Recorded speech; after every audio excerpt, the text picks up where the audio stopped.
मॉन्ट्रेक्स record काय आहे की रामसार मधल्याच अशा काही पाणथळ क्षेत्र किंवा असे काही वेटलँड्स की ज्यांना highest importance, highest ecological conservation status मध्ये ठेवण्यात येतं. तर मॉन्ट्रेक्स रेकॉर्ड काय आहे, तर बेसिकली हा रामसार कन्व्हेन्शनचाच एक पार्ट आहे की तिच्यामध्ये एक रेड लिस्ट तयार करण्यात येते.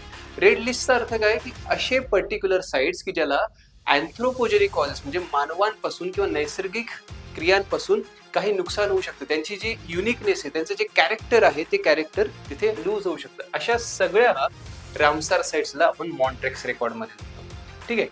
मेन पर्पज काय आहे, to conserve actions and as well as the international support. The conservation as well as the international support हे दोन ह्याच्यामध्ये मेन मुद्दे आहेत. It is not a black list. ह्याला आपण ब्लॅक लिस्ट करत नाहीये, ह्याला कन्झर्वेशन साठी हायलाइट करतोय.